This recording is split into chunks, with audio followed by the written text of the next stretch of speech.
Netflix has just released this new movie called The Open House. And if you're checking out this video, it's because you want to know whether it's worth watching. Well, you've come to the right place because in this Netflix review, I'm going to give you 3 things that will help you make that decision. And we're starting right now.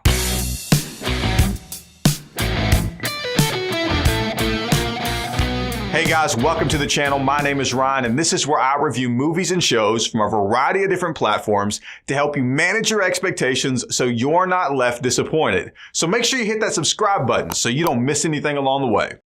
The Open House follows a young mother by the name of Naomi and her son Logan. Now, after falling on hard times, they're forced to move into Naomi's sister's house. The only problem is she's currently in the process of trying to sell it, which means they have to leave one day a week as realtors come in and conduct an open house.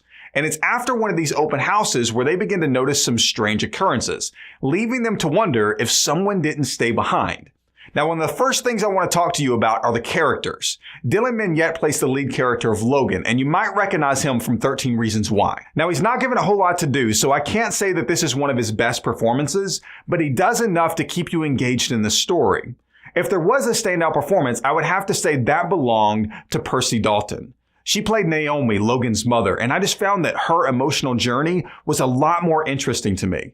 Now, that could be because Logan's character comes across as stoic and very difficult to relate to, but Naomi, on the other hand, is one of these characters you actually get to experience their struggles through. The last character I want to talk about is the character of Martha, because I loved how they used her in this role. Now, she's a very minor character. She plays this next door neighbor that's just a little bit off, but anytime she's on screen, you can't help but feel unnerved.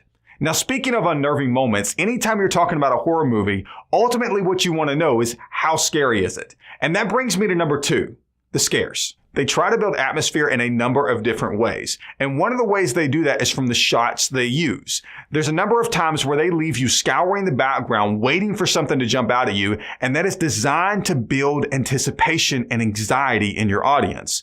Unfortunately, they don't use this technique to its fullest extent, leaving you a little bit disappointed in the end. And that brings me to one of the second tactics they use. They really rely on jump scares a lot in this movie. Now, I'll be honest with you, jump scares don't bother me a whole lot, and a number of them actually got me as I was watching this. But even I have to acknowledge there's not a whole lot of creativity put in that, and it leaves this movie feeling a little bit cheap in the end.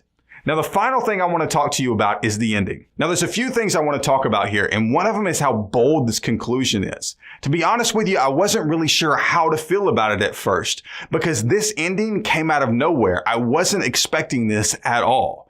Now, it does create a couple of problems, and some of the problems it creates are minor plot holes. For example, at the very end of this movie, the answers you get to some of these questions aren't entirely consistent with the situations you saw earlier. But here's the big problem. The big problem is there's a lot of ambiguity in this conclusion, and that's going to upset a lot of people, because at the end of it, when the credits roll, you are going to be left with unanswered questions. Now, to be honest with you, my initial response to this end was a negative one, but now that I've had a chance to reflect on it, I feel a little bit better about it. And here's why. The very last shot of this movie showed me that my perspective on it was entirely wrong. This whole time, I was thinking this movie was about Logan and Naomi. And I realized that this movie isn't about them any more than Friday the 13th is about all those kids at Crystal Lake. Ultimately, the story that you're watching is about this mystery that's lurking in the shadows. And if you can appreciate that, I think you will enjoy the ambiguity in this ending just a little bit more. Now, if you're looking for something with a more satisfying conclusion, you should check out a movie called Before I Wake, and you can find my review for it in the card above right here. So I went into the open house with some pretty high expectations, but what I got was a movie with decent acting, cheap scares, and an ambiguous ending. So keeping all that in mind, I'm going to have to give this movie a casual watch. The truth is, I like the concept. I just feel like they botched the execution. So what movies do you feel like botched the execution? Why don't you jump in the comment section below and let me know? And hey, if you like this video, maybe you'll like some of my other reviews. You can check them out off to the side here. And as always, if you've made it to this point in the show, that means you must have liked it. So why not go ahead and give it a thumbs up? And if you want help managing your expectations in future Netflix releases, make sure you hit that subscribe button so you don't miss out next time I get ready to upload a new video.